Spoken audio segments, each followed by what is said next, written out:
नमः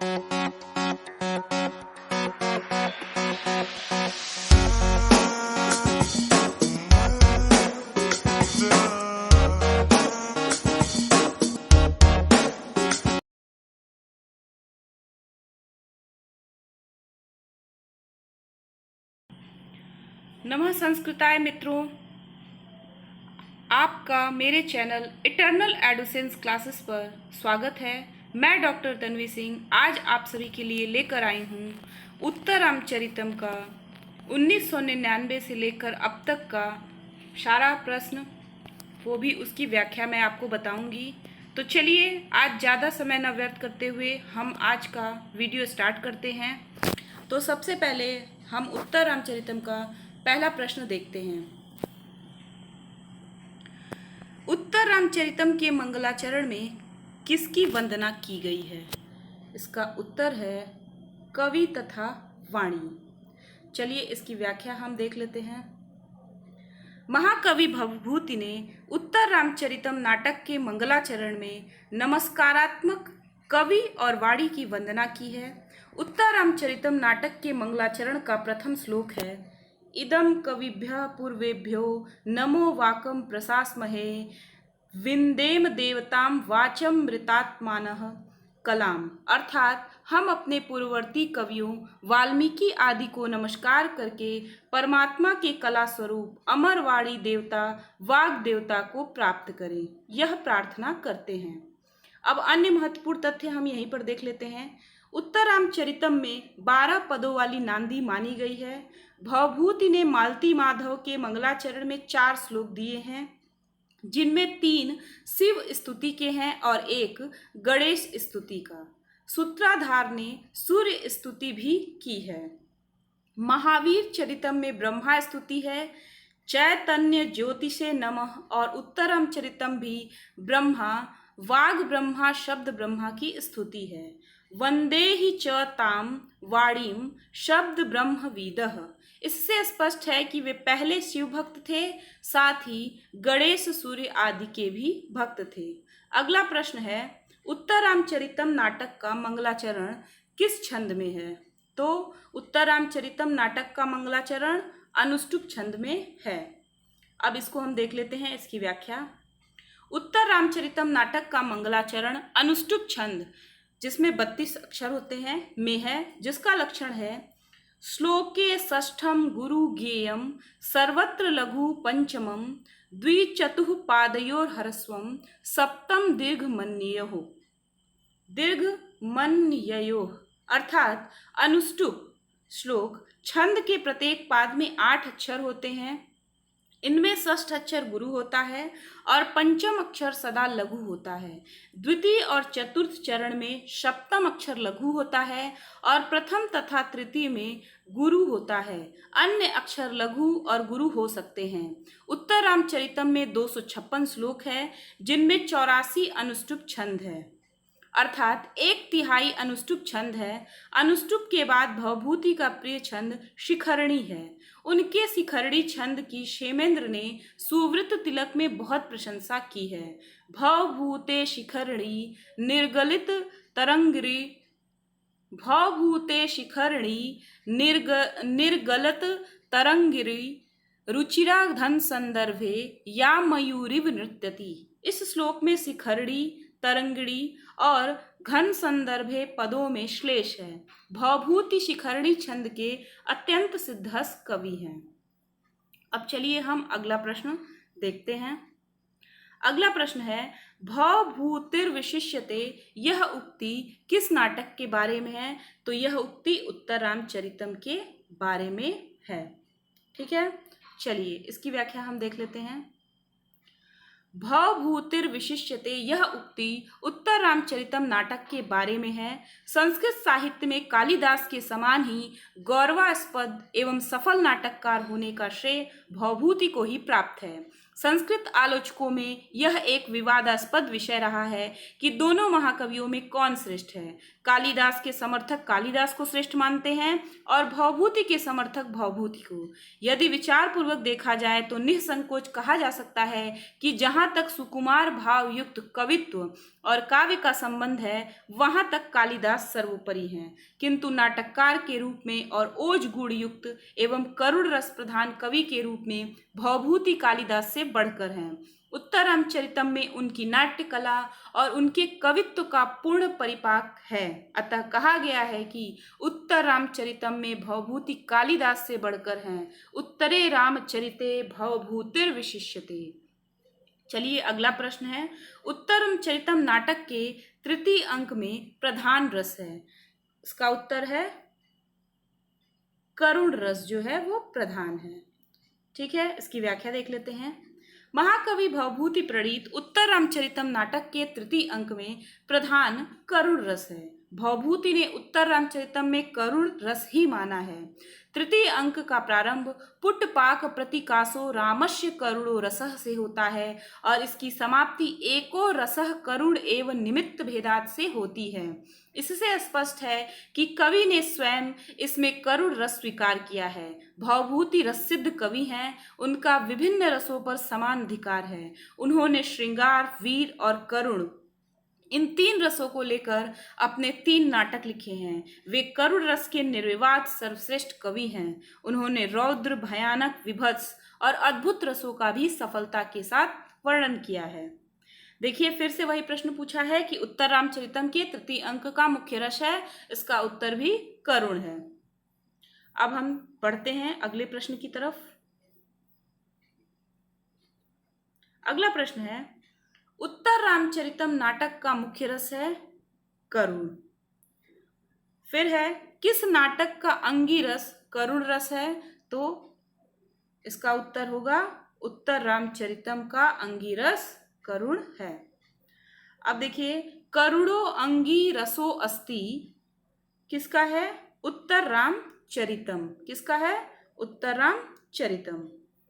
आगे बढ़ते हैं। फिर से वही प्रश्न है, उत्तर रामचरितम का प्रधान रस है करुण। फिर करुण रस प्रधान नाटक है उत्तर रामचरितम। अब है छायांक उत्तर रामचरितम नाटक में प्रधान रस है। तो आप लोगों को पता होगा कि उत्तर रामचरितम में जो छाया अंक है वो बहुत ही प्रसिद्ध है। अब ऐसे पूछ रहा है कि छायांक उत्तर रामचरितम नाटक में प्रधान रस क्या है? तो इसका उत्तर होगा करुण। ठीक है, चलिए आगे बढ़ते हैं। इसकी व्याख्या देख लीजिए। छायांक उत्तर रामचरितम नाटक में प्रधान रस करुण है। महाकवि भवभूति प्रणीत उत्तर रामचरितम नाटक के तृतीय अंक को छायांक कहते हैं। ठीक है, अगला प्रश्न देख लीजिए। निम्नलिखित में से कौन सी रचना भवभूति की नहीं है? तो जैसा कि हम सभी जानते हैं कि प्रतिमा नाटक भवभूति का नहीं है। ठीक है, मालती माधवम भी भवभूति का नहीं है। महावीर चरितम भी नहीं है। तो उसका एक मिनट, इसको हम देखते हैं। प्रश्न है, निम्नलिखित में से कौन सी रचना भवभूति की नहीं है? तो ये थोड़ा मिस्टेक हो गया है, इसको आप देख लीजिए। तो भवभूति की रचना प्रतिमा नाटक नहीं है। ठीक है, भवभूति की रचना कौन सी की नहीं है? प्रतिमा नाटक। यानी उत्तर रामचरितम, मालती माधवम और महावीर चरितम ये आपकी भवभूति की रचना है। ठीक है, प्रतिमा नाटकम भवभूति की रचना नहीं है, जबकि यह भास की रचना है। उत्तर रामचरितम, मालती माधवम और महावीर चरितम भवभूति की रचना है। अगला प्रश्न है, भवभूति का संबंध किस कृति से नहीं है? तो बुद्ध चरितम का जो संबंध है वो भवभूति से नहीं है, कि बुद्ध चरितम जो है वो अश्वघोष का है। यहाँ हम व्याख्या देख लेते हैं। भवभूति का संबंध बुद्ध चरितम महाकाव्य से नहीं है, जबकि यह अश्वघोष की रचना है। इनकी अन्य रचना है सौंदरनंद और शारिक पुत्र प्रकरण नाटक। कालक्रमानुसार भवभूति की 3 रचनाएं इस प्रकार है: मालती माधवम, महावीर चरितम और उत्तर रामचरितम। महावीर चरितम किसकी रचना है? महावीर चरितम भवभूति की रचना है। ठीक है, चलिए महाकवि भवभूति की कितनी रचनाएं हैं? तो महाकवि भवभूति की कितनी रचनाएं हैं? 3।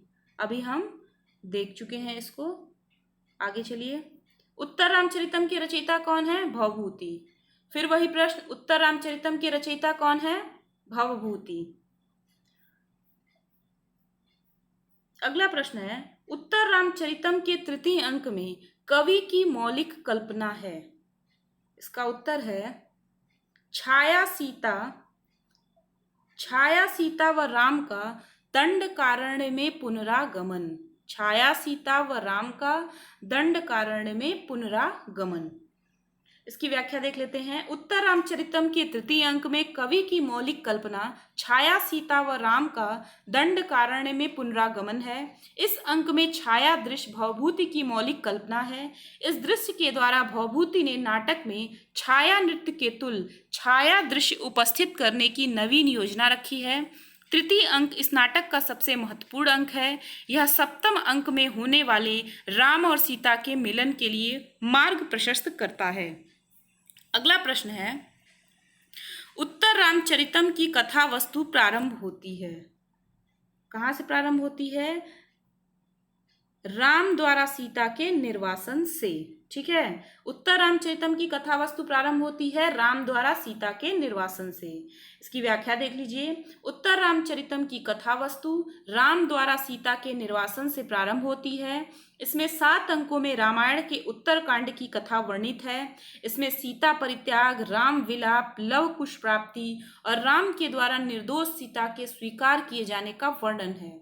इस नाटक का प्रथम अंक सबसे बड़ा और 7वां अंक गर्भ नाटक भवभूति की मौलिक कल्पना सबसे छोटा है। ठीक है, अगला प्रश्न है, उत्तर रामचरितम के तृतीय अंक में राम किससे अपनी मनोव्यथा का वर्णन करते हैं? तो राम जो है वासंती से अपनी मनोव्यथा का वर्णन करते हैं। ठीक है, इस प्रश्न को देख लीजिए। उत्तर रामचरितम के तृतीय अंक में राम किससे अपनी मनोव्यथा का वर्णन करते हैं? तो इसका उत्तर है वासंती। इसकी व्याख्या देख लेते हैं। महाकवि भवभूति विरचित उत्तर रामचरितम के तृतीय अंक में राम वासंती से अपनी मनोव्यथा का वर्णन करते हुए कहते हैं कि दलति हृदयं शोकोद्वेगाद् द्विधा तू न भिद्यते वहति विकलः कायो मोहं न मुञ्चति चेतनां ज्वलयति तनुमर्त दाह करोति न भस्मसात् प्रहरति विधि मर्म छेदी न कृतंति जीवितम। प्रस्तुत श्लोक का अभिप्राय है कि मेरा हृदय शोक की व्याकुलता से फट रहा है, परंतु 2 टुकड़ों में विभक्त नहीं होता। व्याकुल शरीर मूर्छित, तो देख लीजिए, व्याकुल शरीर मूर्छित होता है परंतु चेतना को नहीं छोड़ता है। आंतरिक संताप शरीर को जला रहा है परंतु भस्मसात नहीं करता है। मर्म स्थल को बीधने वाला भाग्य प्रहार करता है परंतु जीवन को सर्वथा नष्ट नहीं करता। इस श्लोक में विशेषोक्ति अलंकार और हरणी छंद है। अगला प्रश्न है, रामचंद्र छाया सीता को क्यों नहीं देख पाए? इसका उत्तर है सीता को दिए गए भगीरथ के आशीर्वाद की वजह से। तो रामचंद्र छाया सीता को क्यों नहीं देख पाए? रामचंद्र छाया सीता को क्यों नहीं देख पाए? सीता को दिए गए भगीरथ के आशीर्वाद की वजह से। ठीक है, इसकी व्याख्या देख लीजिए। रामचंद्र छाया सीता को दिए गए भगीरथ की आशीर्वाद की वजह से नहीं देख पाए। महाकवि भवभूति विरचित नाट्य ग्रंथ उत्तर रामचरितम के तृतीय अंक में इस प्रकार उल्लेख है, न त्वाम वनि पृष्ठ वर्तिनी मस्मत् प्रभावाद वन देवता अपि द्रक्ष्यन्ति किमुत मर्त्या। अर्थात भूतल पर विद्यमान तुमको यानी सीता को मेरे प्रभाव से वन देवता भी नहीं देख सकेंगे, साधारण मनुष्य की तो बात ही क्या। अगला प्रश्न है, उत्तर रामचरितम में अदृश्य रूप में सीता किसके साथ पंचवटी में आती हैं? तो इसका उत्तर है सीता जो है तमसा के साथ पंचवटी में आती हैं। इसकी व्याख्या देख लीजिए। उत्तर रामचरितम में अदृश्य रूप में सीता तमसा के साथ पंचवटी में आती हैं। गंगा ने सीता को आदेश दिया कि वह अपने हाथ से एकत्रित फूलों से सूर्य की पूजा करे। वासंती वन देवता सीता की सखी हैं। गोदावरी नदी की अधिष्ठात्री देवी हैं। अगला प्रश्न है, उत्तर रामचरितम के तृतीय अंक की घटना किस स्थान पर घटित होती है? तो इसका उत्तर है पंचवटी। ठीक है, इसका उत्तर है पंचवटी। व्याख्या देख लेते हैं। उत्तर रामचरितम के तृतीय अंक की घटना स्थान दंडकारण्य का पंचवटी प्रदेश में घटित होती है। वाल्मीकि आश्रम अंक 7 में गर्भ नाटक का अभिनय, सीता को निर्दोष सिद्ध करना, लव कुश और सीता से राम का मिलन। प्रथम अंक में अयोध्या का वर्णन है कि नांदी पाठ पश्चात सूत्रधार नाटककार भवभूति का परिचय देते हैं और सूचित करता है कि राज्याभिषेक के समय आए हुए अतिथियों को महाराज राम ने विदा कर दिया। प्रथम अंक को चित्रदर्शन भी कहते हैं। अगला प्रश्न है, उत्तर रामचरितम के तृतीय अंक में घटना स्थल है, क्या है? पंचवटी। क्या है? पंचवटी। इसकी व्याख्या देख लेते हैं। इसकी व्याख्या हम देख चुके हैं। अगला प्रश्न है, सीता राम को कितने अंतराल पर देखती हैं? कितने अंतराल पर देखती हैं? 12 वर्ष के अंतराल पर देखती हैं। इसकी व्याख्या देख लीजिए। सीता राम को 12 वर्ष के अंतराल पर देखती हैं। महाकवि भवभूति विरचित नाट्य ग्रंथ उत्तर रामचरितम के तृतीय अंक में राम अगस्त के आश्रम से लौटकर पंचवटी आते हैं। उसी दिन चिरंजीव कुश और लव की 12वीं मंगलमयी वर्षगांठ है। इस अवसर पर स्त्रियां बालक की कलाई में धागा बांधती हैं और वह जितने वर्ष का होता है उतनी ही गांठ उस धागे में लगाती हैं। उत्तर रामचरितम में 12 वर्ष की घटनाओं का वर्णन है। ठीक है, अब अगला प्रश्न है, उत्तर रामचरितम में लव कुश की जन्म की किस वर्षगांठ का वर्णन है? तो लव कुश की 12वीं वर्षगांठ का वर्णन है। ठीक, अगला प्रश्न है, गुड़ा पूजा स्थानम गुड़ीषु न च लिंगम न च वयः उक्ति किससे संबंधित है? तो ये उक्ति जो है उत्तर रामचरितम से संबंधित है।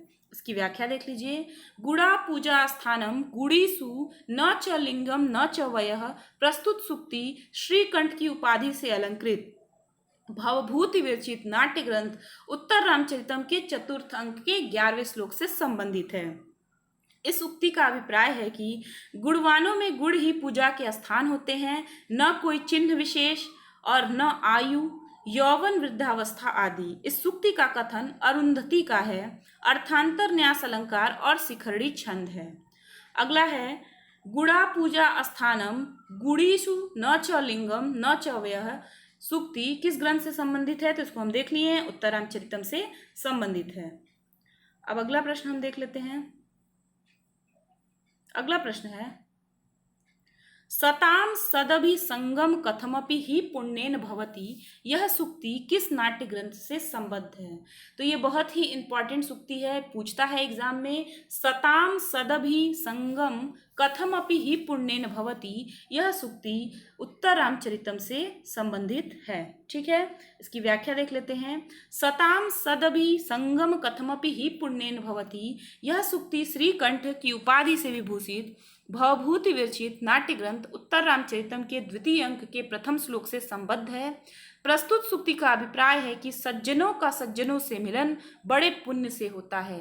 इस सूक्ति का कथन वन देवता का है। इस श्लोक में सामान्य के द्वारा विशेष का समर्थन होने से अर्थांतर न्यास अलंकार है और शिखरड़ी छंद है। फिर वही प्रश्न पूछा है, सताम सदभि संगम कथमपि ही पुण्येन भवति का अर्थ है। इसका अर्थ है सज्जनों का सज्जनों से मिलन बड़े पुण्य से होता है। ठीक है, सज्जनों का सज्जनों से मिलन बड़े पुण्य से होता है। अगला प्रश्न है, पौलसत्यस्य जटायुषा विघटितः श्लोक में पौलसत्यस्य से तात्पर्य है। किससे तात्पर्य है? किसको बोल रहे हैं? पौलस तयस्य किसको बोल रहे हैं? रावण को बोल रहे हैं। किसको बोल रहे हैं? रावण को। इसको हम देख लेते हैं।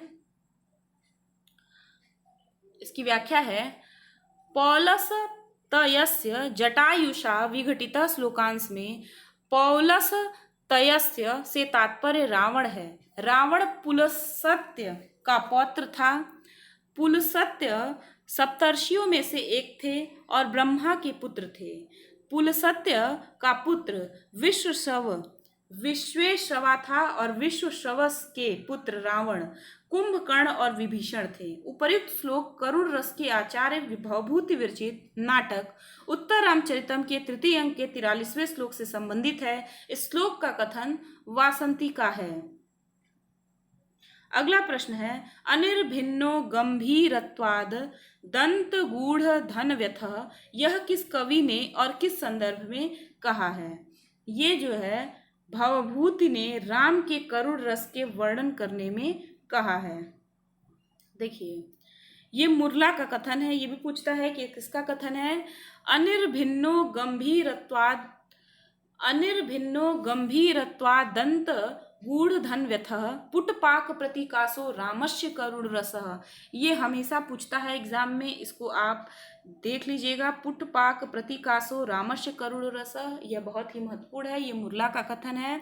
प्रस्तुत श्लोक महाकवि कालिदास भवभूति विरचित नाटक उत्तर रामचरितम के तृतीय अंक के प्रथम श्लोक में भवभूति ने राम के करुण रस के संदर्भ में वर्णन करते हुए राम की व्यथा की उपमा पुटपाक से दी है। ठीक है, चलिए आगे अब हम देख लेते हैं।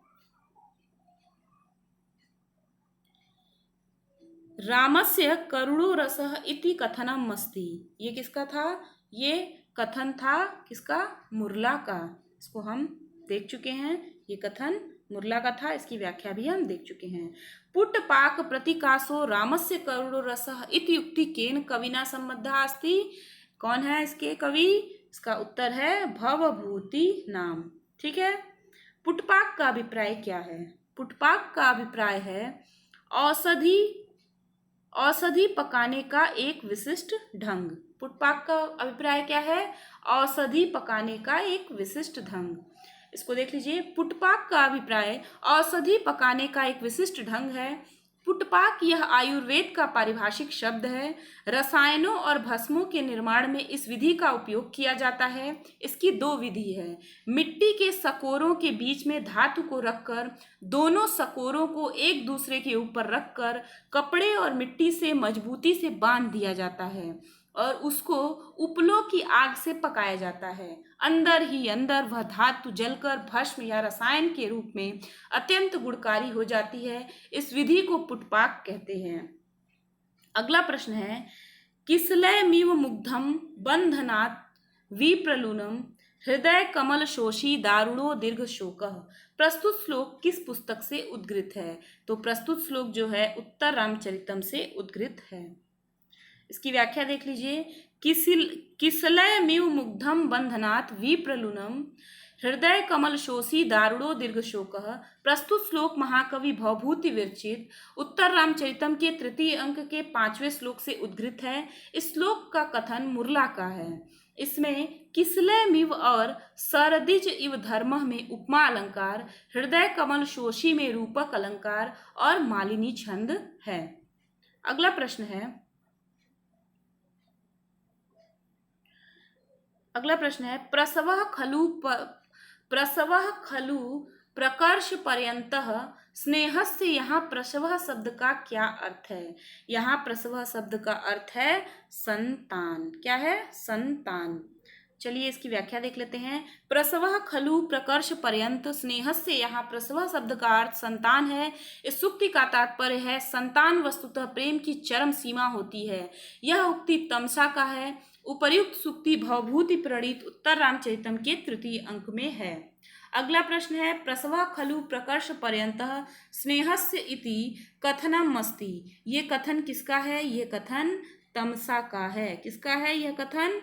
यह कथन तमसा का है। प्रसवः खलु प्रकर्ष पर्यंतम स्नेहस्य, ये तमसा का कथन है। इसकी व्याख्या हम देख चुके हैं। अगला प्रश्न है, अंतःकरण तत्वस्य दंपत्यो स्नेह संश्रयात् आनंद ग्रंथि रेको अयम पत्यमिति पठ्यते। यहाँ अपत्यम शब्द का अर्थ है। अपत्यम शब्द का क्या अर्थ है यहाँ पे? यहाँ पे अपत्यम शब्द का अर्थ संतान से है। इसकी व्याख्या देख लीजिए। अंतःकरण तत्वस्य दंपत्योः स्नेह संश्रयात् आनंद ग्रंथि रेको अयम पत्यमिति पठ्यते। यहाँ अपत्यम शब्द का अर्थ संतान है। अपत्यम की व्याख्या की जाती है कि संतान के होने से वंश का नाश नहीं होता, अतः उसे अपत्य कहते हैं। प्रस्तुत श्लोक महाकवि भवभूति प्रणीत उत्तर रामचरितम के तृतीय अंक के 17वें श्लोक से उद्गृत है, जिसका अभिप्राय है कि पति और पत्नी के हृदय रूपी तत्व के प्रेम का आश्रय होने के कारण संतान यह अनुपम सुख की गांठ कही जाती है। इस श्लोक का कथन तमसा का है और श्लोक अनुष्टुप छंद में है। फिर से यही प्रश्न है। अंतःकरण तत्वस्य दाम्पत्यो स्नेह संश्रयात् आनंद ग्रंथि रेको अयम पत्यमिति पठ्यते। इस श्लोक में महत्व प्रतिपादित है किसका? पुत्र के महत्व का। किसका प्रतिपादित है? पुत्र के महत्व का। इसकी व्याख्या हम देख चुके हैं। अगला प्रश्न है। करुणस्य मूर्तिरथवा यह उक्ति किसके बारे में है? यह उक्ति किसके बारे में है? करुणस्य मूर्तिरथवा यह उक्ति सीता के बारे में है। किसके बारे में है? सीता के बारे में है। इसकी व्याख्या देख लीजिए। करुणस्य मूर्तिरथवा शरीरिणी विरह व्यथेव वनमेति जानकी। करुणस्य मूर्तिरथवा शरीरिणी विरह व्यथेव वनमेति जानकी। यह उक्ति तमसा ने सीता के बारे में कही, जिसका तात्पर्य है सीता करुण रस की साक्षात मूर्ति अथवा शरीर धारणी वियोग व्यथा के तुल्य वन पंचवटी में आ रही है। उपर्युक्त सुक्ति महाकवि भवभूति प्रणीत उत्तर रामचरितम के तृतीय अंक छायांक के चतुर्थ श्लोक से उद्गृत है। करुणस्य मूर्तिरथवा शरीरिणी विरह व्यथेव वनमेति जानकी, यह किसका कथन है? यह कथन जो है यह कथन तमसा का है। ठीक है, फिर से देख लीजिए। विरह व्यथेव वनमेति जानकी इति वचनम अस्ति। कहाँ का ये वचन है? यह वचन उत्तर रामचरित का है। ठीक है, यह आप लोग देख रहे होंगे कि यह बहुत ही महत्वपूर्ण कथन है, तो इसको भी आप देखते चलिए। मुरला एवं तमसा कौन है? मुरला और तमसा जो है ये नदियां हैं। ठीक है, ये आपको पता होना चाहिए। इसकी व्याख्या देख लीजिए। मुरला एवं तमसा नामक दो नदियों के प्रवेश से ही तृतीय अंक आरंभ होता है। यहाँ दोनों नदियों की अधिष्ठात्री देवताओं से अभिप्राय है। सीता की सखी वासंती वन देवता और आत्रेयी तापसी एक तपस्विनी ब्रह्मचारिणी देवी के रूप में महाकवि भवभूति प्रणीत उत्तर रामचरितम में उल्लेख किया गया है। उत्तर रामचरितम ने नाटक में तमसा और मुरला क्या है ये हम देख चुके हैं। तमसा और मुरला क्या है? नदी विशेषाधिष्ठात्री देवियां। ठीक है, ये आपको याद होना चाहिए, ये हमेशा एग्जाम में पूछता है। अगला प्रश्न है। उत्तर रामचरितम में वर्णित तमसा और मुरला हैं, ये हम देख चुके हैं, ये दो नदियां हैं। फिर से वही प्रश्न कि तमसा और मुरला क्या हैं? तो तमसा और मुरला जो है वो दो नदियां हैं। अब अगला प्रश्न है। उत्तर रामचरितम में पात्रों की संख्या है। ठीक है, इसमें पात्रों की पूरी संख्या तो 36 है। ठीक है, लेकिन ऑप्शन में नहीं दिया है, इसलिए आप इसको ऐसे ही याद कर लीजिए कि उत्तर रामचरितम में पात्रों की कुल संख्या 36 है। इसकी व्याख्या देख लेते हैं। महाकवि भवभूति विरचित उत्तर रामचरितम में पात्रों की संख्या इस प्रकार है। पुरुष पात्र जो है वो 19 हैं, स्त्री पात्र 11 हैं एवं अन्य पात्र 6 हैं। तो उपर्युक्त विवरण के आधार पर उत्तर रामचरितम में पात्रों की संख्या 36 है। ये बहुत ही महत्वपूर्ण प्रश्न है। त्वम जीवितम त्वमसि मे हृदयम द्वितीयम त्वम कौमुदी नयनयोरमृतम त्वम अंगे। यह कथन किसका है? यह कथन बहुत बार एग्जाम में पूछ चुका है, ये आप याद कर लीजिए। ये वासंती का कथन है, इसको आप देख सकते हैं। त्वम जीवितम त्वमसि मे हृदयम द्वितीयम त्वम कौमुदी नयनयोरमृतम त्वमंगे, ये वासंती का कथन है। इस सूक्ति का तात्पर्य है तुम मेरा जीवन हो, तुम मेरा दूसरा हृदय हो, तुम मेरे नेत्रों के लिए चांदनी हो, तुम मेरे अंगों के लिए अमृत हो। यह कथन वासंती का है। उपर्युक्त सूक्ति महाकवि भवभूति प्रणीत उत्तर रामचरितम के तृतीय अंक के 26वें श्लोक से उद्गृत है। त्वम जीवितम त्वमसि मे हृदयम द्वितीयम उत्तर रामचरितम में यह किसकी उक्ति है? तो इसको रट लीजिए, ये वासंती की उक्ति है। बार बार अगर रिपीट कर रहा है तो इसका मतलब यह प्रश्न बहुत ही महत्वपूर्ण है और बार बार रिपीट करने से हमें भी याद हो जाएगा। इसलिए मैं उसकी व्याख्या तो बार बार नहीं पढ़ रही हूँ, लेकिन आपको उसको बार बार प्रश्न और उत्तर पढ़ रही हूँ जिससे आपको याद हो जाए। त्वम जीवितम का अर्थ क्या है? त्वम जीवितम का अर्थ है तुम जीवन हो। क्या हो? तुम जीवन हो। अगला प्रश्न है, उत्तर रामचरितम में किससे कुश एवं लव के जन्म का रहस्योद्घाटन होता है? किससे होता है? विष्कंभक द्वारा। किससे होता है? विष्कंभक द्वारा। इसकी व्याख्या देख लेते हैं। महाकवि भवभूति प्रणीत उत्तर रामचरितम के तृतीय अंक में विष्कंभक द्वारा कुश एवं लव के जन्म का रहस्योद्घाटन होता है। माता का दूध छूटने के बाद उन दोनों बालकों को गंगा जी ने महर्षि वाल्मीकि को सौंप दिया। अन्य महत्वपूर्ण तथ्य देख लेते हैं। भवभूति के 4 अंकों के प्रारंभ में विष्कंभक का प्रयोग है। अंक 2 में 3 में शुद्ध विष्कंभक और अंक 4 तथा 6 में मिश्र विष्कंभक का प्रयोग किया गया है। इसके द्वारा उसने लव कुश का जन्म, सीता परित्याग को 12 वर्ष, अश्वमेघ की सूचना तथा जनक आदि के वाल्मीकि के आश्रम में पहुंचाने की सूचना दी है।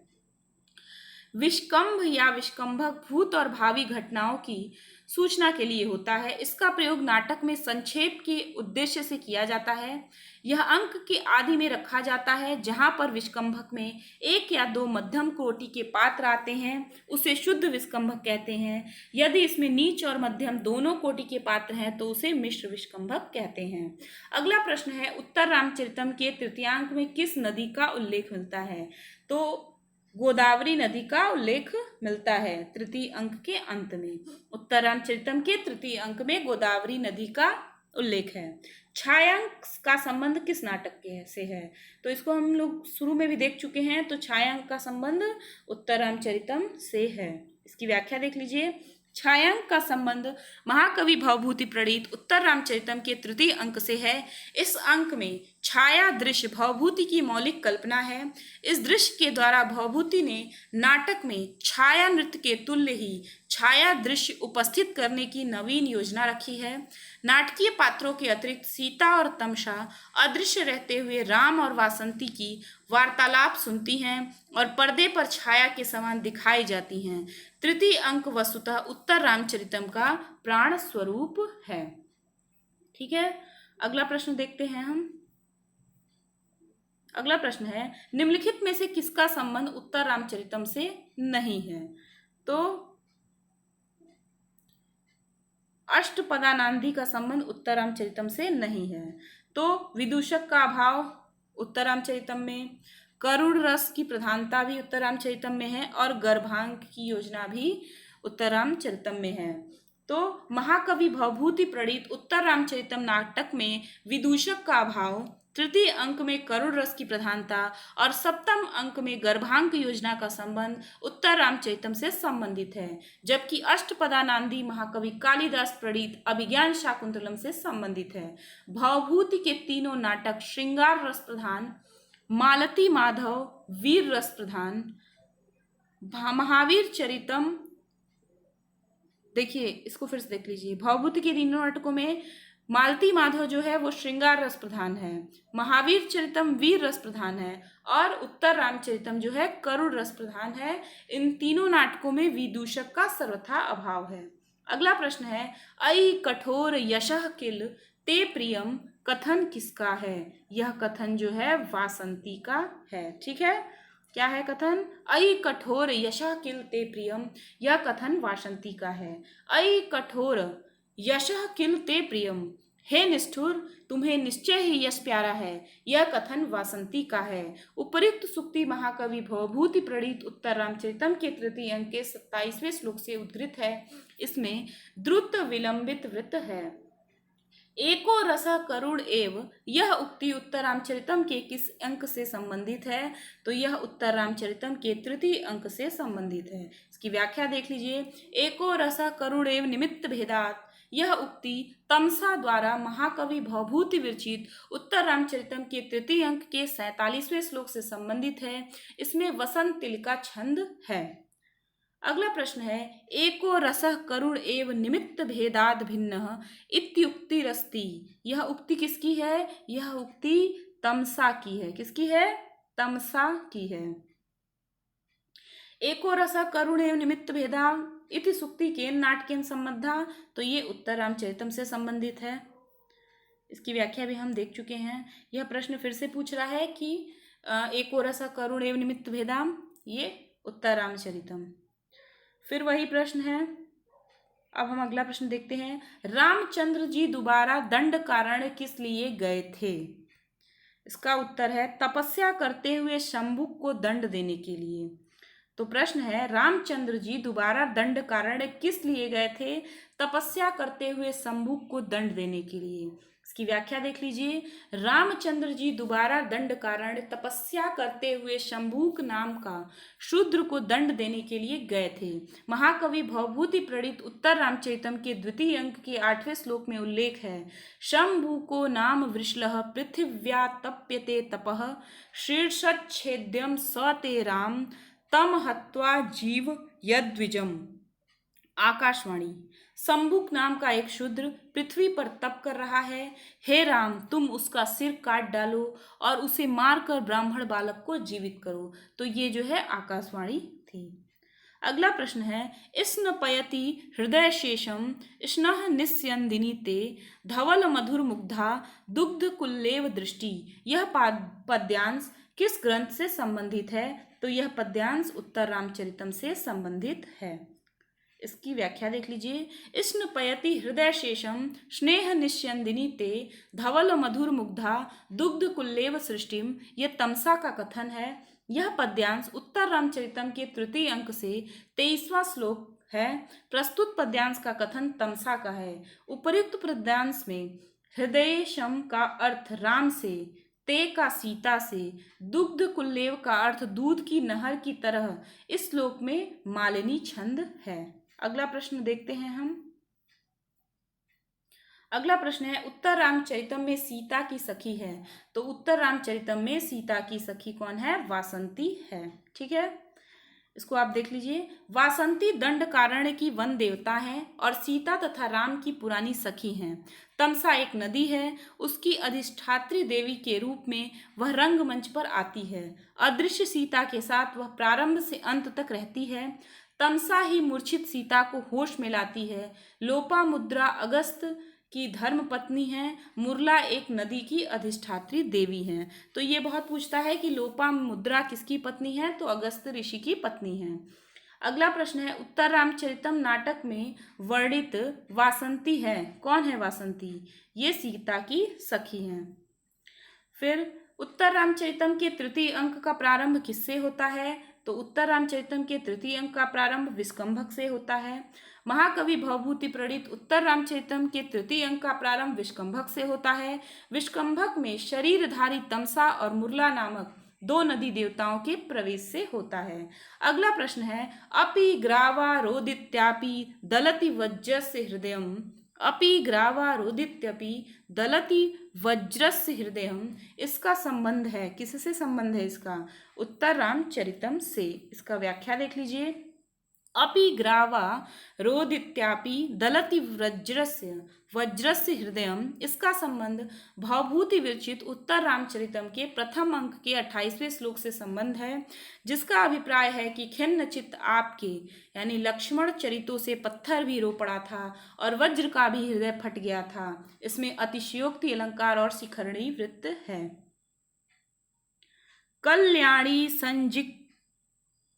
कल्याणी संजीव्य जगतपतिम। इस पद्यांश में जगतपतिम की व्यंजना है। किसके लिए? राम के लिए। किसके लिए? राम के लिए। इसकी व्याख्या हम देख लेते हैं।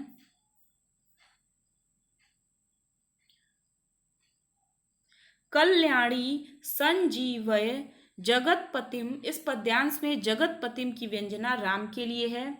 उत्तर रामचरितम का छायांक नाम से प्रसिद्ध अंक क्या है? कौन सा है बताइए? तृतीय अंक। इसकी व्याख्या देख लीजिए।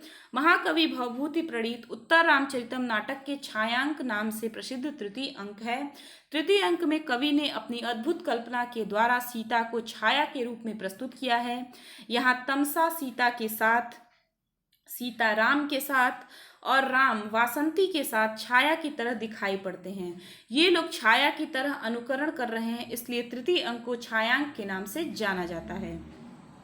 अगला प्रश्न है, पूर्वोत्पीड़े तटाकस्य परिवाह प्रतिक्रिया से तात्पर्य है। ठीक है, तालाब के अधिक भर जाने पर जल को बाहर बहाना ही एकमात्र संरक्षण उपाय होता है। फिर से देख लीजिए, पूर्वोत्पीड़े तटाकस्य परिवाह प्रतिक्रिया से तात्पर्य है तालाब के अधिक भर जाने पर जल को बाहर बहाना ही एकमात्र संरक्षण उपाय होता है। इसकी व्याख्या देख लीजिए। पूर्वोत्पीड़े तटाकस्य परिवाह प्रतिक्रिया से तात्पर्य है तालाब के अधिक भर जाने पर जल को बाहर बहाना ही एकमात्र संरक्षण उपाय होता है। इस सूक्ति का कथन तमसा का है। उपर्युक्त सूक्ति भवभूति प्रणीत उत्तर रामचरितम के तृतीय अंक के 29वें श्लोक से उद्गृत है। इस श्लोक में दृष्टांत अलंकार और श्लोक में अनुष्टुप छंद है। पूर्वोत्पीड़े तटाकस्य परिवाह प्रतिक्रिया, ये कथन किसका है? यह कथन तमसा का है। ठीक है, इसकी व्याख्या हम देख चुके हैं।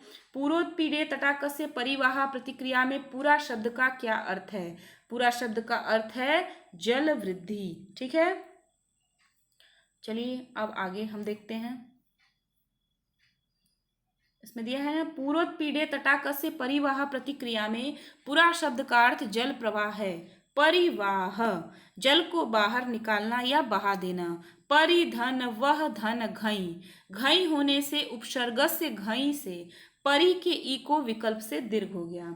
अगला प्रश्न है, तृतीय अंक में सीता वियोग जन्य शोक के कारण मूर्छित राम को पुनः चेतना कैसे प्राप्त होती है? उनको चेतना प्राप्त होती है छाया सीता के हाथ के स्पर्श के द्वारा। इसकी व्याख्या देख लीजिए। तृतीय अंक में सीता वियोग जन्य शोक के कारण मूर्छित राम को पुनः चेतना छाया सीता के हाथ से स्पर्श द्वारा प्राप्त होती है। महाकवि भवभूति प्रणीत उत्तर रामचरितम के तृतीय अंक के 10वें श्लोक में वर्णन है, त्वमेव ननु कल्याणी संजीवय जगतपतिम प्रिय स्पर्शो ही पाणिस्ते तत्रैष निरतो जन। यह कथन तमसा का है। इस श्लोक में जगतपतिम का तात्पर्य संसार के स्वामी राम से है। अभी आगे पूछा था, पीछे पूछा था, जगतपतिम का अर्थ है राम। इस श्लोक में उत्तरार्ध सामान्य के द्वारा पूर्वार्ध विशेष का समर्थन होने से अर्थांतर न्यास अलंकार और श्लोक में अनुष्टुप छंद है। अगला प्रश्न है, मूर्छित राम को चेतना कैसे मिली? मूर्छित राम को चेतना सीता के कर स्पर्श से मिली। कैसे मिली? सीता के कर स्पर्श से। अगला प्रश्न है, दोबारा दंडकारण्य में आए हुए राम के साथ किस पात्र को भवभूति ने तृतीय अंक में वर्णित किया है? तो इसका उत्तर है वासंती को। इसकी व्याख्या देख लीजिए।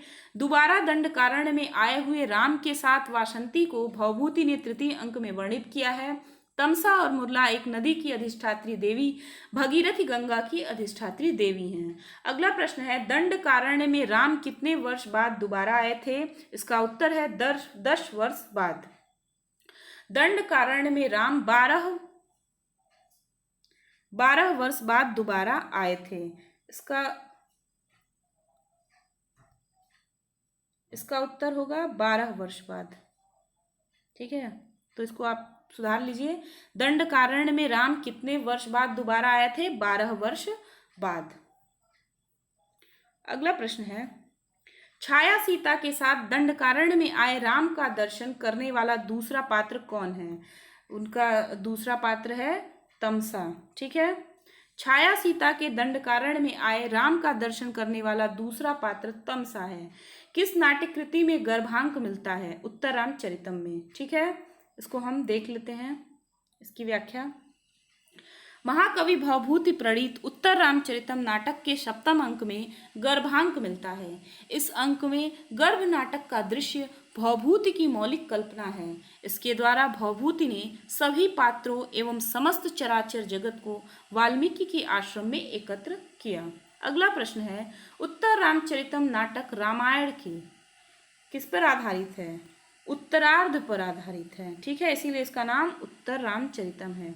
इसको हम देख लेते हैं। महाकवि भवभूति प्रणीत उत्तर रामचरितम नाटक रामायण के उत्तरार्ध पर आधारित है। वाल्मीकि रामायण के उत्तरकांड सर्ग 42 से सर्ग 97 तक में राम के राज्याभिषेक से लेकर सीता के पृथ्वी पर अंतर्धान होने तक का वर्णन है।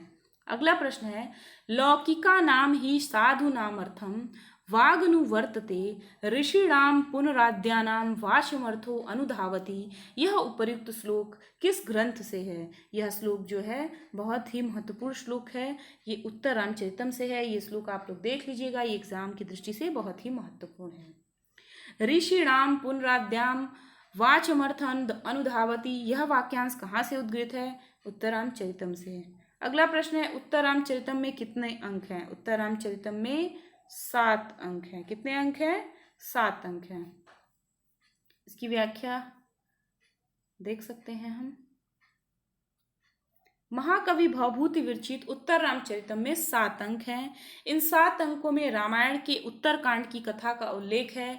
इस नाटक में अंक एवं श्लोक संख्या का विवरण इस प्रकार है। आप ये देखते चलिए कि किस अंक का क्या नाम है, कितने श्लोक हैं। तो प्रथम अंक है चित्र दर्शन, इसमें 51 श्लोक है। द्वितीय अंक में पंचवटी प्रवेश है, इसमें 30 श्लोक है। तृतीय अंक छाया अंक है, इसमें 48 श्लोक है। चतुर्थ अंक कौशल्या जनक योग, इसमें 29 अंक है। पंचम अंक कुमार विक्रम 35 अंक है। षष्ठ अंक में कुमार प्रत्यभिज्ञान 42 श्लोक हैं। और सप्तम अंक सम्मेलन यानी गर्भांक, इसमें 21 श्लोक हैं। तो आपके लिए इम्पॉर्टेंट क्या है और एग्जाम में क्या पूछ सकता है, तो ये जो तीसरा अंक है ये इम्पॉर्टेंट है कि तीसरे अंक को क्या कहते हैं और इसमें कितने श्लोक हैं। तो ये बहुत ही इम्पॉर्टेंट है, इसको आप देख लीजिएगा। छाया अंक है और इसमें 48 श्लोक है और इसको आप ऐसे याद कर सकते हैं, पहला, दूसरा, तीसरा, चौथा, पांचवा, छठवां, सातवां। चित्र दर्शन, पंचवटी प्रवेश, छाया, कौशल्या जनक योग, कुमार विक्रम, कुमार प्रत्यभिज्ञान और सम्मेलन या गर्भांक। इस प्रकार उत्तर रामचरितम में 256, महावीर चरितम में 390 और मालती माधव में 238 श्लोक है। तो आपके लिए इम्पॉर्टेंट क्या है, ये 256 श्लोक संख्या याद करने की, ठीक है।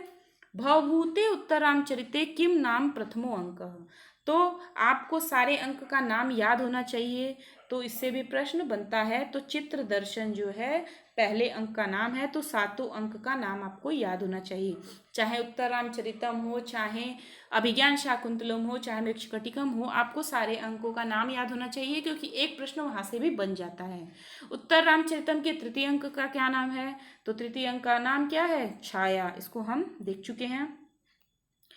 चलिए फिर वही प्रश्न है कि उत्तर रामचरितम तृतीय अंक से नाम अस्ति छायांक। फिर छायांक उत्तर रामचरितम का कौन सा अंक है? तृतीय अंक है। इसको भी हम देख चुके हैं। प्रश्न एक ही है, बस उसको पूछने का तरीका अलग अलग है। देखिए फिर से पूछा है कि उत्तर रामचरितम में छाया अंक कौन सा है? तृतीय अंक। फिर उत्तर रामचरितम की अंक संख्या कितनी है? उत्तर रामचरितम की अंक संख्या 7 है। फिर उत्तर रामचरितम में अंक की गिनती है 7। फिर ये वही प्रश्न है। फिर पूछ रहा है उत्तर रामचरितम के तृतीय अंक में कुल कितने श्लोक हैं? ये अभी मैंने आपको पीछे बताया है, 48 श्लोक हैं। ये पूछेगा कि इसका नाम क्या है और कितनी श्लोक हैं।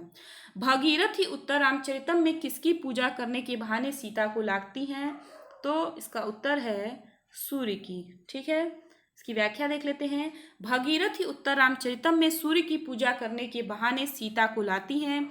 इस विषय में भगवती भागीरथ ने कहा, हे यज्ञ भूमि में उत्पन्न पुत्री सीता, आज चिरंजीव कुश और लव की 12वीं मंगलमयी वर्षगांठ है, इसलिए अपने पुराने श्वशुर और वैवस्वत मनु से संबद्ध इतने विशाल राजर्षि वंश के प्रवर्तक पाप नाशक सूर्य देवता की अपने हाथ से चुने हुए फूलों से उपासना करो। फिर अगला प्रश्न है, छायांक का मुख्य उपजीव्य है, क्या है? मुख्य उपजीव्य राम सीता पुनर्मिलन। छायांक का मुख्य उपजीव्य राम सीता पुनर्मिलन है। सीता राम की छाया के तुल्य प्रारंभ से अंत तक विद्यमान रहती हैं। वह अदृश्य रहते हुए अपने प्रति राम के विशुद्ध प्रेम को जान पाती हैं और वियोग जन्य दुख को भुलाती हुई पुनर्मिलन के लिए उद्यत होती हैं। उत्तर रामचरितम के तृतीय अंक को छायांक कहते हैं, क्यों कहते हैं? मंच पर उपस्थित सीता राम को नहीं दिखाई देती। ठीक है, तो जो छायांक इसलिए कहते हैं कि सीता जी जो है वो राम जी को नहीं दिखाई देती हैं। महाकवि भवभूति प्रणीत उत्तर रामचरितम के तृतीय अंक को छायांक कहते हैं क्योंकि मंच पर उपस्थित सीता राम को नहीं दिखाई देती। इस अंक में छाया दृश्य भवभूति की मौलिक कल्पना है। अदृश्य सीता का राम से वार्तालाप एक सुंदर नाटकीय योजना है। भवभूति ने संभवतः छाया नृत्यों के अनुकरण पर इसकी योजना बनाई। नाटकीय पात्रों के अतिरिक्त सीता और तमसा अदृश्य रहते हुए राम और वासंती का वार्तालाप सुनती हैं और पर्दे पर छाया के तुल्य दिखाई जाती है। दृश्य वैचित्र्य मनोभावों का मनोवैज्ञानिक अध्ययन, छाया नाटक की सृष्टि, करुण रस का सतत प्रवाह, दाम्पत्य जीवन की झांकी, इनकी सुंदर अभिरुचि के कारण तृतीय अंक नाटकीय और सामाजिक दोनों दृष्टि से अत्यंत महत्वपूर्ण है। उत्तर रामचरितम के तृतीय अंक में दो पात्रों के परस्पर संवादों में नाटकीय तत्वों का परिचय मिलता है। ये दो पात्र कौन हैं? तो आप अगर उत्तर रामचरितम की मूल पुस्तक पढ़ेंगे तो उसमें जो तमसा और मुरला का ही संवाद आपको ज़्यादातर मिलेगा। तो आप इसकी व्याख्या देख लीजिए। उत्तर रामचरितम के तृतीय अंक में तमसा और मुरला दो पात्रों के परस्पर संवादों में नाटकीय तत्वों का परिचय मिलता है। तदंतर तमसा और मुरला नामक दो नदी देवताओं के प्रवेश से तृतीय अंक छायांक का आरंभ होता है। तृतीय अंक का घटना स्थान दंडकारण्य का पंचवटी है। अमर सिंधु है। अमर सिंधु क्या है? अमर सिंधु गंगा को कहा जाता है। ठीक है, इसकी व्याख्या देख लीजिए। अमर सिंधु का तात्पर्य गंगा से है। अवनी अमर सिंधु सार्धम स्म द्विधामी स च कुलपतिराध्यश्छंदसा यह प्रयुक्ता स च मुनिर नुयातारुन्धतिको वसिष्ठ स्थव वितरतु भद्रम भूयसे मंगलाय। प्रस्तुत श्लोक में कुलपति का तात्पर्य है वाल्मीकि से। तमसा और वासंती सीता और राम के लिए यह शुभकामना का श्लोक पढ़ती हैं। तमसा यह श्लोक सीता से कहती हैं और वासंती राम से। राम और वासंती दोनों सीता और तमसा को नहीं देख पा रहे हैं क्योंकि भगीरथ के प्रभाव से अदृश्य हैं। इस श्लोक में तुल्य योगिता अलंकार और मालिनी छंद है। अगला प्रश्न है, इस्तो यस्ये व प्रीति हतरयम सैकतम सेतु मोघ श्लोकांश है। कहाँ से है? उत्तर रामचरितम से। इसको देख लीजिए व्याख्या। इस्तो यस्ये वा प्रति हतरयम शैकतम सेतु मोघम, यह श्लोकांश करुण रस के आचार्य भवभूति विरचित उत्तर रामचरितम के तृतीय अंक के 36वें श्लोक से उद्गृत है, जिसका अर्थ है कि अबाध गति से जाने वाला जल प्रवाह रेत बालू के पुल को तोड़कर फैल जाता है। इस श्लोकांश का कथन राम का है। इस श्लोक में तो या सेव में उपमा अलंकार और मंदाक्रांता छंद है। ईदृशानाम विपाको अपि जायते परमादभूतः, यह कथन है। ये कथन जो है मुरला का है। किसका है? मुरला का है। ईदृशानाम विपाको अपि जायते परमादभूतः, यह कथन मुरला का है, जिसका अभिप्राय है ऐसे व्यक्तियों की दुर्वस्था भी अत्यंत आश्चर्यजनक होती है। उपर्युक्त सूक्ति करुण रस के आचार्य भवभूति विरचित नाटक उत्तर रामचरितम के तृतीय अंक से संबंधित है। इसमें काव्यलिंग अलंकार और श्लोक वृत्त है। अगला प्रश्न है, ईदृशानाम विपाको अपि जायत परमाद्भुतः इत्युक्ति रस्ति, ये उक्ति किसकी है? यह उक्ति मुरला की है। इसको हम लोग पीछे देख चुके हैं। विपाक शब्द का अर्थ है, विपाक शब्द का अर्थ है दुरावस्था। क्या है? दुरावस्था। विपाक शब्द का अर्थ दुरावस्था, परिणाम है। विपाकः वी धन पच धन घई। अगला प्रश्न है, प्रिया शोको जीवम कुसुमिव धर्मो ग्लपयति, यह उक्ति किससे संबंधित है? प्रिया शोको जीवम कुसुमिव धर्मो ग्लपयति, यह उक्ति उत्तर रामचरितम से संबंधित है। किससे संबंधित है? उत्तर रामचरितम से। व्याख्या देख लीजिए। प्रिया शोको जीवम कुसुमिव धर्मो ग्लपयति, यह उक्ति महाकवि भवभूति विरचित उत्तर रामचरितम के तृतीय अंक के 30वें श्लोक से संबंधित है, जिसका अभिप्राय है कि जिस प्रकार धूप फूल को, उसी प्रकार सीता विषयक शोक राम के जीवन को सुखा रहा है। इस सूक्ति का कथन तमसा का है।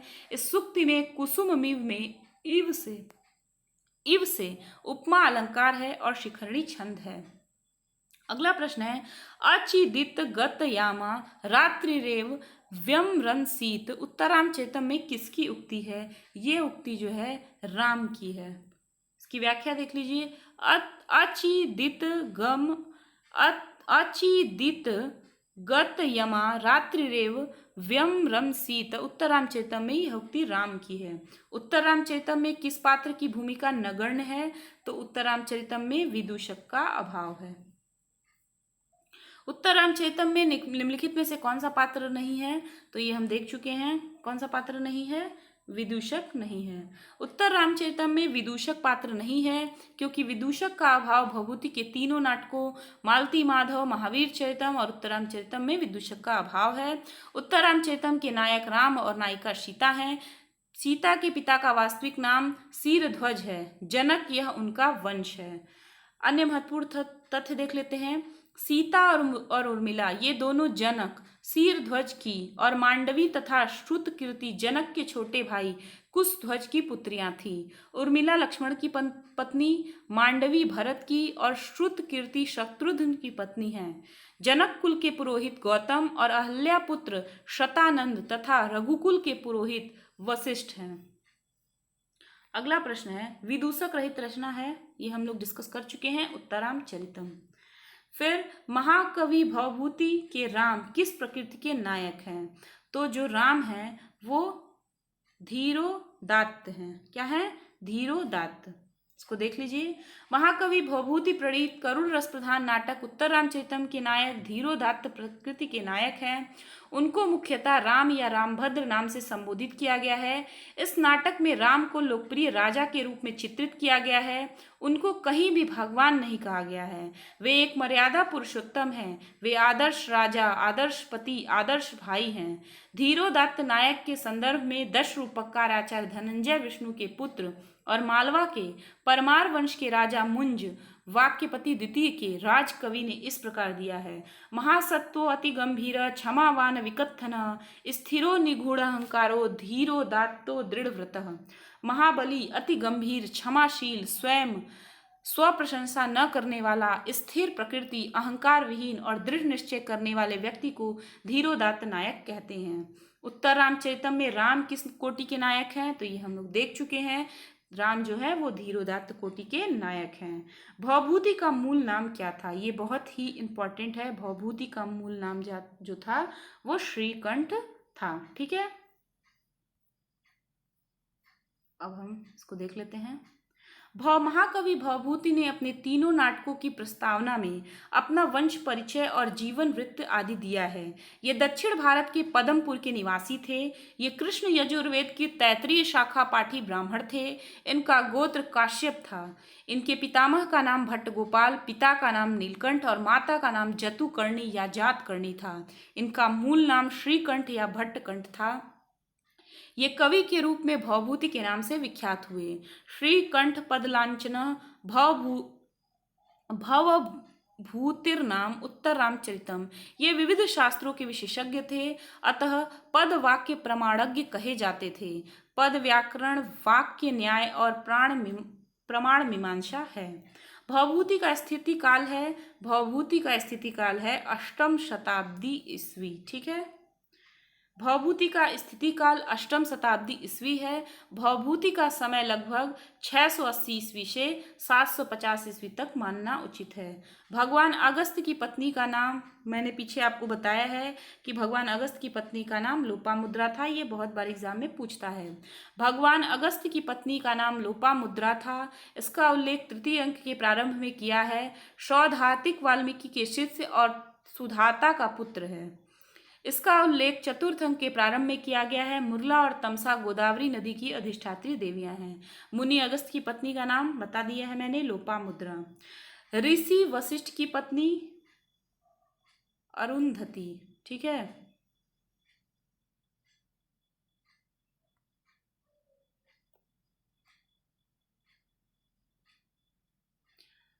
तो अगस्त की पत्नी का नाम है लोपामुद्रा और वशिष्ठ की पत्नी का नाम है अरुंधति। तो देख लीजिए, ऋषि वशिष्ठ की पत्नी अरुंधति हैं। जनक ने उषा देवी उसकी उपमा दी है और जगद वंदा कहा है, ठीक है। अगला प्रश्न है, दुर्मुख नामनः गुप्तचरस्य उल्लेखो वर्तते। दुर्मुख नाम के गुप्तचर का उल्लेख कहाँ पर है? तो उत्तर रामचरितम में इसका वर्णन है। दुर्मुख नाम के गुप्तचर का उल्लेख उत्तर रामचरितम में है। यह राम का गुप्तचर था, ठीक है। भवभूति किसके आश्रित कवि थे? तो भवभूति जो है यशो वर्मा के आश्रित कवि थे। किसके कवि थे? यशो वर्मा के। भवभूति यशो वर्मा के आश्रित कवि थे। उसी समय वाक्यपति राज भी यशो वर्मा के आश्रय में थे। भवभूति के आश्रय दाता नरेश का नाम क्या था? क्या था? यशो वर्मा। ये बहुत बार पूछ रहा है, इसको आप देख लीजिएगा। वधु द्वितीय का अर्थ है, वधु द्वितीय का अर्थ है प्रिया के साथ। क्या अर्थ है? प्रिया के साथ। वधु द्वितीय का अर्थ प्रिया के साथ से है। अन्य महत्वपूर्ण तथ्य देख लीजिए यहीं पे। उल्लाप का मतलब है विलाप। प्रत्ययन का मतलब है विश्वास के कारण। कथोद्धाता कथाओं के प्रसंग से। व्याकृष्ट का मतलब खींचा। दैतः का मतलब प्रिय। मदा किन्या का मतलब गंगा भगीरथी। अनराल का मतलब सीधा। अराल का मतलब वक्र टेढ़ा। दशन कुमंगल दाती रूपी कलियों से। काकली का मतलब तोतली बोली। वाराणा नाम हाथियों को। संसारिणी गृहस्थ धर्म वाली।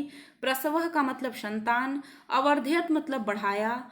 उक्षिक का मतलब अपनी शिखा को ऊपर किए हुए। नदति का मतलब शब्द कर रहा है। शिखंडी का मतलब मोर। पुटांतः का मतलब नेत्र कमल के अंदर। चटुल का मतलब सुंदर। भ्रू तांडवे का मतलब भौहों के नर्तन से। गंडूष का मतलब कुल्ला। कुडमल का मतलब कली। पुंडरीक का मतलब श्वेत कमल। अपत्यम मतलब संतान।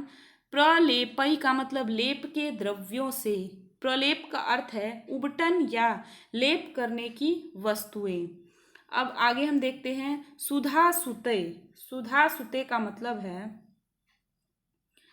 चंद्रमा के। कंदल का मतलब नवीन अंकुर के। जड़ह का मतलब स्तब्ध, निश्चेष्ट अथवा संज्ञाहीन। परिभ्रष्ट छूट गया। स्विग्धन पसीने से युक्त। परिधूत कंपित। अवशेन पराधीन। विप्रलंब का मतलब धोखा। विप्रलंभ धोखा। पौलस पौलसत्यस्य का मतलब रावण, अर्थात रावण पुलस्त्य का पौत्र था। पुलसत्य विश्रवस रावण मेघनाथ। खरह का मतलब खच्चर। पक्षति का मतलब पंख की जड़। विमर्दई का मतलब युद्धों से। मुग्धक छाया मतलब सुंदर नेत्रों वाली सीता। नीरवधि का मतलब असीम अथवा अनंत। प्रविलय का मतलब वियोग अथवा विरह। विश्वकर्मा का पुत्र नल। नल बानरों का मुखिया था। पत्रिन का मतलब बाण। उत्खातिम का मतलब निकाल दिया। दिग्ध का मतलब परिपूर्ण। व्यतिकरह का मतलब समागम या मिलना, मिलन। अमर सिंधु का मतलब गंगा। कुलपति का मतलब यह कुलपति वाल्मीकि के लिए है। निरंध्र बाल कदली में निरंध्र का अर्थ है सघन। निरंध्र बाल कदली में निरंध्र का अर्थ सघन है। यहाँ पे हम और महत्वपूर्ण तथ्य देख लेते हैं। बाल का मतलब सुकुमार। वन गोचरेभ्य का मतलब वन में रहने वाले। हरिणकई मतलब मृगों से। कदली मतलब केला। विकल मतलब क्षीण अथवा खिन्न। सुचा मतलब शोक से। पक्षमल मतलब सुंदर पलकों वाली, अतिपूरय का मतलब अत्यधिक प्रवाह के कारण, उत्तान मतलब फैली हुई, पक्षमला मतलब पलक या बरौनी, कुल्या का मतलब नहर, हृदयेशम मतलब राम, हृदय के स्वामी, विलुलितम मतलब बिखरे हुए, शकुनी का मतलब पक्षी, कुरंगान मृगों को, अपुष्यत मतलब पाला पोषा, मैथिली सीता, मोह मुच्छा, अकार्यम दुष्कर्म अथवा अनुचित कार्य, मृष्यति सहन करना, उपालंभ का मतलब उलाहना, ताना अथवा व्यंग करना, कठोर का मतलब निष्ठुर, अयशः अकीर्ति अथवा अपयश, प्रलपंतम विलाप, व्याहृ कहना, एक हायन एक वर्ष, क्रव्यादभि हिंसक जीव, परिवाह जल का बाहर निकलना, प्रतिक्रिया उपाय, निर्वापण बुझाना अथवा शांत करना, उत्पीड़े का मतलब अधिकता होने पर, उत्पीड़ अधिक या दबाव, प्रतिक्रिया इलाज अथवा प्रतिकार, दलति फट रहा है, कृंतति काटता है, पौर नगरवासी, जानपदा जनपदवासी या ग्रामीण, शविसह विशैला विषयुक्त, प्रत्युत्तम गड़ी हुई अथवा धसी हुई, वेला मर्यादा समय, शोढ़ सहन करना, उलोल लांघने वाले, उज्जृंभ विस्तार को, अप्रतिहत बेरोक टोक अथवा निर्बाध, रयः मतलब वेग वाला, सैकतम मतलब बालू अथवा रेतीला, आवेग का मतलब उद्वेग, संदीपन का मतलब उत्तेजित करना प्रदीप्त करना, कृत कौतुका जिसने हंसों के साथ खेल किया हो, कातयार्थ कातरता से अथवा व्याकुलता से कातर, जो अपने कार्य को पूरा कर पाता है, सीदन दुखित होता हुआ, विधुर व्याकुल, विश्वक चारों ओर, स्थगयति घेर रहा है, द्विरद पतिना गजेंद्र या बड़े हाथी ने। ठीक है, तो आज हमारा उत्तर रामचरितम का सारा प्रश्न 1999 से अब तक का जो भी पूछा गया था वो हल हो गया। अब एग्ज़ाम बहुत ही नज़दीक है, इसलिए हम कोशिश कर रहे हैं कि एक दिन में एक प्रश्न पत्र को हल कर लें। तो वीडियो थोड़ी लंबी हो जाएगी, लेकिन आप सभी की सुविधा के लिए बहुत ही महत्वपूर्ण है ये वीडियो। तो आप सभी इस वीडियो को देखिए, शेयर करिए, सब्सक्राइब करिए। तो चलिए मिलते हैं अगले वीडियो में अगले टॉपिक के साथ। नमः संस्कृताय।